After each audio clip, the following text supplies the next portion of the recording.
नमस्कार दोस्तों, मैं ब्रजेश कुमार आपका मेरे इस YouTube channel let's clear all doubt पर स्वागत है।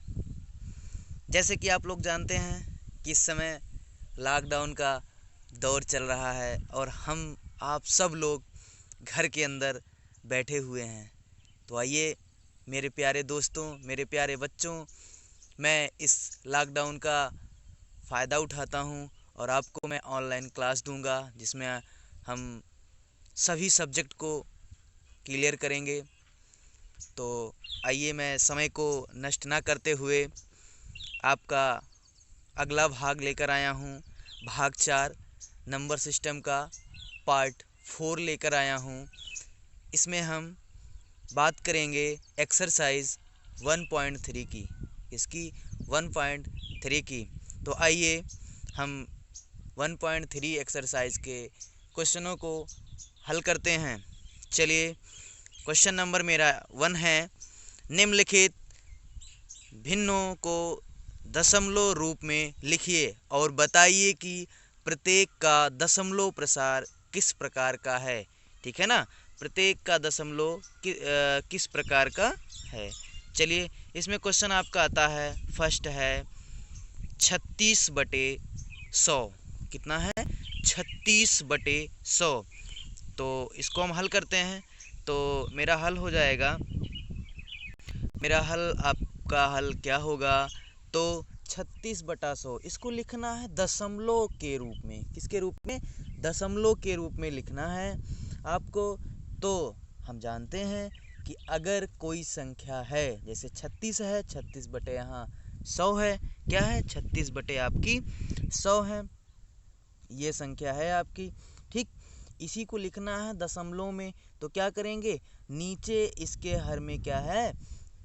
100 है। तो डबल जीरो यहाँ से जब करते हैं तो ऊपर अंश में जो संख्याएं होती हैं, पीछे से जितना जीरो नीचे रहता है, जितना जीरो नीचे रहता है उतना ऊपर पीछे से अंक खिसक कर क्या लग जाता है? पॉइंट, मतलब दशमलव लग जाता है। तो इसमें 2 जीरो हैं तो ऊपर 2 अंक पर क्या लग जाएगा? 0.36 हो जाएगा। क्या हो जाएगा? 0.36 हो जाएगा। ठीक है ना। तो शांत दशमलव प्रसार है। अब कहोगे सर शांत दशमलव प्रसार क्या है? तो शांत दशमलव प्रसार हमने पहली क्लास में भाग 1 में परिचय में पढ़े थे। क्या पढ़ा था परिचय में? कि शांत जो होता है, शांत दशमलव प्रसार जो होता है वो आपका इस स्थिति में जीरो, क्या जो शेष होता है वो आपका शून्य बचता है। ठीक है ना। तो वह क्या हो जाता है? कौन सा प्रसार हो जाता है? दशमलव प्रसार हो जाता है। ठीक है ना। चलिए दोस्तों, दूसरा क्वेश्चन देखते हैं। 1/11। क्या? 1/11। तो इसको हम क्या करेंगे भाई? 1/11, अब तो यहाँ 11 आ गया, तो अब क्या इसका होगा? नहीं होगा। तो हम क्या करेंगे भाई? ऊपर दशमलव लगाएंगे, भाग देंगे इसको। कैसे भाग देंगे? तो देख लेते हैं कैसे भाग देंगे भाई, थोड़ा सा देख लेते हैं। ठीक है ना। तो करना क्या है हमको भाई 11 से देना है भाग। अब 1 है, चलो अब कैसे होगा भाग? नहीं होगा भाग। तो हम क्या करेंगे? भागफल में पॉइंट लगाएंगे। क्या करेंगे? पॉइंट लगाएंगे भागफल में। उसके बाद यहाँ क्या करेंगे? एक जीरो बढ़ा देंगे। ठीक है, कोई बात नहीं, बढ़ गया जीरो भाई। अब भी तो ये 11 से क्या है? छोटा ही तो है। तो क्या करेंगे हम? भागफल में एक जीरो बढ़ा लेंगे। ठीक, और यहाँ फिर एक जीरो आपका बढ़ जाएगा। अब तो जाएगा, बिल्कुल जाएगा। चलिए हम ले जाते हैं। तो 11 का पहाड़ा आप पढ़िए, तो 11 9 99। ठीक है ना। तो क्या हो जाएगा? 9 बार जाएगा और यहाँ 9 आपका आ जाएगा। तो यहाँ क्या हो जाएगा? 1 हो जाएगा। तो कह सकते हैं कि अशांत अना अनावसानी जो आवर्ती होता है, इसका प्रसार जो होता है, इस स्थिति में ना हम आपको वहीं पढ़ाए थे। ठीक है ना। बार बार कह रहे हैं ये बात कि हम आपको वहीं पढ़ाए थे। यहाँ भी आप थोड़ा सा समझ लीजिए। समझना आपको ये है कि इसमें एक संख्या की पुनरावृत्ति होती रहेगी, मतलब एक शेष पुनरावृत्ति आपका बार बार। अब इसको हम फिर ले जाएंगे, फिर एक आएगा, फिर आगे बढ़ाएंगे, फिर एक आएगा। तो हमको बहुत ज़्यादा आगे नहीं जाना है।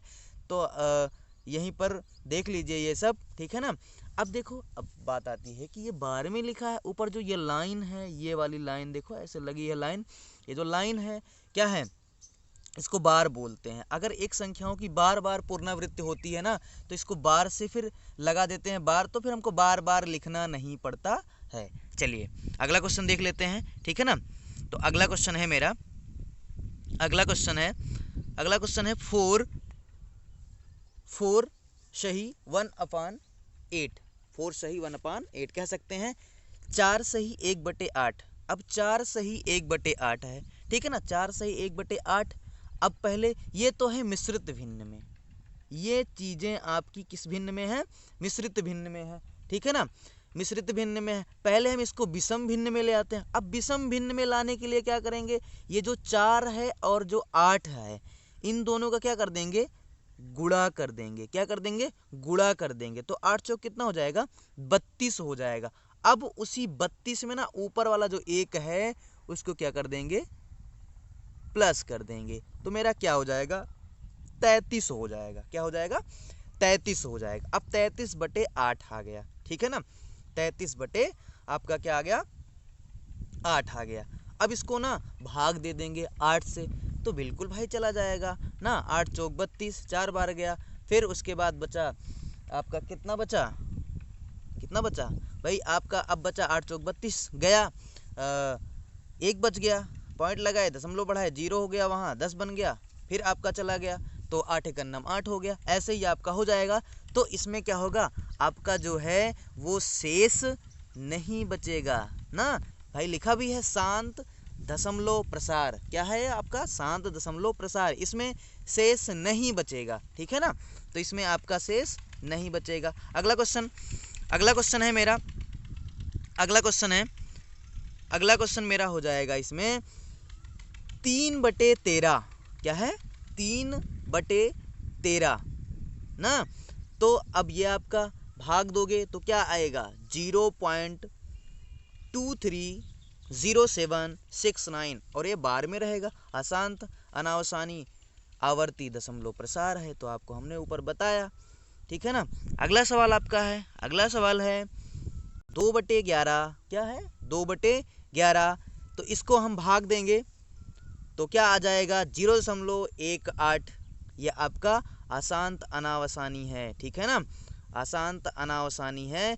इसमें आपका क्या होगा, ये आपका इसमें शेष एक की पुनरावृत्ति बार बार होती रहेगी, ठीक है ना।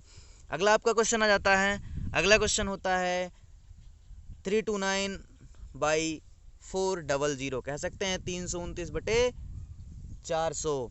इसका भाग देंगे तो आपका आ जाएगा 0.8225। ये आपका क्या रहेगा, शांत दशमलव प्रसार रहेगा। क्या रहेगा, शांत दशमलव प्रसार। इस स्थिति में क्या होगा आपका, ये इसमें शेष नहीं बचेगा, ठीक है ना। अब हाँ, एक बात ये भी है, आप लोग जान लीजिए, जानना क्या है कि दशमलव की बाद की जो संख्या होती हैं उसको जैसे ऐसे नहीं कहेंगे 8225, ऐसे नहीं पढ़ते हैं। इसको कैसे पढ़ते हैं, एक एक संख्याएं पढ़ते हैं। दशमलव के बाद आपको एक एक संख्या पढ़ना पड़ेगा। एक एक संख्या, किसी को कोई पूछ लेता है आपसे तो एक एक संख्या आपको बताना होगा, नहीं तो फिर वो गलत हो जाएगा, ठीक है ना। तो ये छोटी सी जानकारी थी, आप लोग ध्यान में रखिएगा। अगला क्वेश्चन है मेरा, नेक्स्ट क्वेश्चन। हम जानते हैं कि 1/7 इज इक्वल टू 0.14287 बार में है।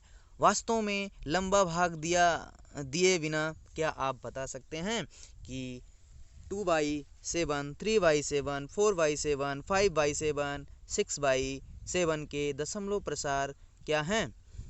यदि हाँ तो कैसे? चलिए देख लेते हैं कैसे, ठीक है ना।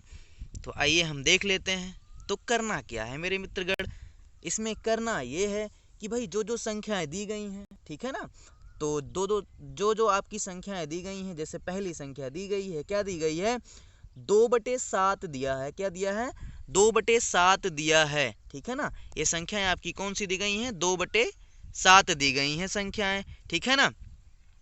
तो सबसे पहले हम 2/7 का करते हैं। तो क्या करेंगे, इसमें हम जान लेते हैं अंश और हर क्या है। तो ऊपर वाला अंश होता है, नीचे वाला हर होता है, ठीक है ना। तो इज इक्वल टू क्या हो जाएगा, 2। अब 2 कहाँ से आया, बोलोगे सर 2 कहाँ से आया, तो 2 आपका इसी अंश से आया है, इसी भिन्न से आया है, इसी परिमेय संख्या से आया है, ठीक है ना।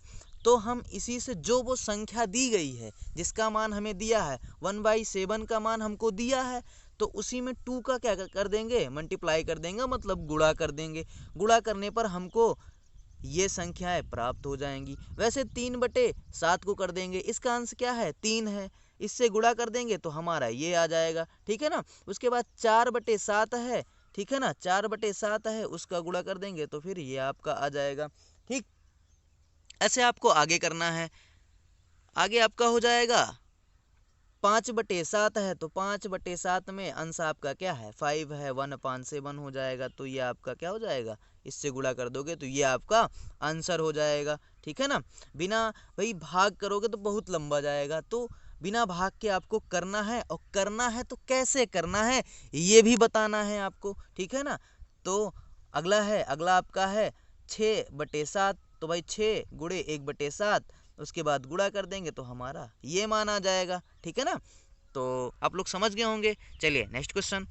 चलिए अगला क्वेश्चन है, निम्नलिखित को P/Q के रूप में व्यक्त कीजिए, जहां P और Q पूर्णांक हैं तथा Q नॉट इक्वल टू 0, मतलब Q का मान 0 के बराबर नहीं होना चाहिए। और ये जो सवाल है इसको मैंने पहले बताया भी है, आपको अच्छे से बताया है, ठीक ना। वहाँ P = 0 कर देते थे, उसके बाद फिर P का मान 1 2 3 ले लेते थे, ठीक है ना। उसके बाद P/Q के रूप में रखते थे और मान रख देते थे, तो आपका क्या हो जाता था, 0 हो जाता था ना। तो बताने की ज़रूरत नहीं है, इसी के माध्यम से अगला सवाल है आपका। तो अगला सवाल आपका हो जाएगा, कौन सा सवाल है, इसी का तीसरा सवाल है। तो इसमें है, निम्नलिखित को P/Q के रूप में व्यक्त कीजिए, जहां P और Q पूर्णांक हैं तथा Q is not equal to 0। जो Q है वो 0 के बराबर नहीं होना चाहिए, ठीक है ना। तो इसमें आपका पहला सवाल दिया गया है 1.6 बार, ठीक है ना, बार लगा है। अब आइए सबसे पहले सवाल लगाने से पहले नोट पॉइंट है उसको हम पढ़ लेते हैं, ठीक है ना। तो नोट पॉइंट में क्या लिखा है, नोट पॉइंट में लिखा है आपका कि जब संख्या 1 पर बार लगा हो तो 10 से गुना करते हैं, ठीक है ना। जब संख्या 1 पर बार लगा होता है तो क्या करते हैं, 10 से गुणा करते हैं, और जब संख्या पर 2 बार लगा होता है तो 100 से गुणा करते हैं, और जब संख्या पर आपका 3 बार लगा हो तो 3 बार अगर लगा हो तो क्या करते हैं, 1000 से गुणा करते हैं, ठीक है ना। 1000 से क्या करते हैं, गुणा करते हैं। जैसे कि यहाँ आपको बताया गया है, ये पहला ये आपका, दूसरा ये, और ये तीसरा आपका यहाँ, ठीक है ना। तो आइए दोस्तों हम सवाल लगाते हैं। सवाल मेरा क्या है, तो सवाल मेरा पहला है, इसमें 3 सवाल दिए गए हैं, तो हम पहले पहला सवाल देखते हैं। तो पहला सवाल है मेरा 0.6 बार, 0.6 बार, ठीक है ना।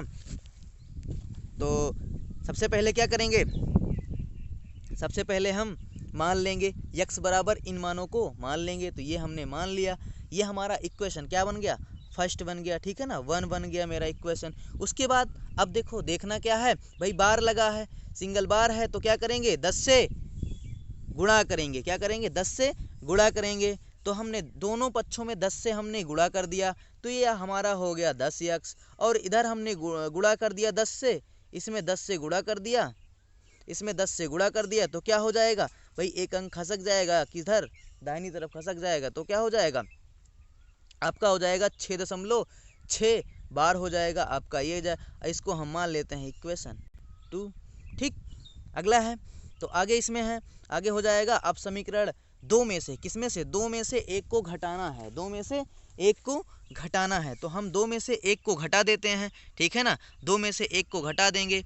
तो पहले हम हमारा जो 2 है लिख लेते हैं, 2 इक्वेशन हमारा ये है, यहाँ पर मेरा 2 इक्वेशन है, इसको हम सबसे पहले यहाँ लिख लेते हैं, उसके बाद फिर पहले वाले को यहाँ लिख लेते हैं, उसके बाद फिर घटा देते हैं, घटा देंगे तो 10x में से x जाएगा तो क्या आएगा, 9x मेरा आएगा। उसके बाद 6.6 बार में से 0.6 बार जाएगा तो क्या आएगा भाई, 6 से 6 आपका 0 हो जाएगा, यहाँ 0 हो गया। उसके बाद ये 6 से 0 जाएगा तो मेरा क्या हो जाएगा, 6 ही हो जाएगा, ठीक है ना। अब उसके बाद क्या करेंगे, उसके बाद हमको करना क्या है, यक्स का मान ही निकालना है हमको, ठीक है ना। तो यक्स को जो 9 यक्स है इधर क्या है, गुणे में है, तो यक्स मेरा इधर रहेगा। उसके बाद जब कोई संख्या पक्षांतर की जाती है, ठीक है ना, बराबर की उस तरफ जाती है, अगर इस तरफ वो गुणे में है संख्या तो उधर जाएगी तो क्या हो जाएगी, भागे में हो जाएगी, ठीक है ना। तो मेरा 9 इधर क्या है, गुणे में ही है एक्स के साथ, तो उधर गया 6 के साथ, तो किस में हो गया, भाग में हो गया, और यही मेरा क्या हो गया, यक्स का मान हो गया, ठीक है ना। यही मेरी क्या हो गई, परिमेय संख्या हो गई, और यही मेरी P/Q के रूप में संख्या हो गई, ठीक है ना। तो यही आपका क्या हो गया, आंसर हो गया। आई होप आपको मेरा ये वीडियो पसंद आया होगा। अगर पसंद आया होगा तो इसे आप सब्सक्राइब करें, शेयर करें। अगर आपको कोई दिक्कत है इस टॉपिक से तो आप कमेंट कीजिए, और ज़्यादा से ज़्यादा अपने मित्रों को, अपने सगे भाइयों को, संबंधी को ज़्यादा से ज़्यादा ये वीडियो शेयर कीजिए और उन्हें बताइए इसके बारे में। तो धन्यवाद मित्रों, मैं अगली क्लास आपको जल्द ही अपलोड कर दूंगा। धन्यवाद।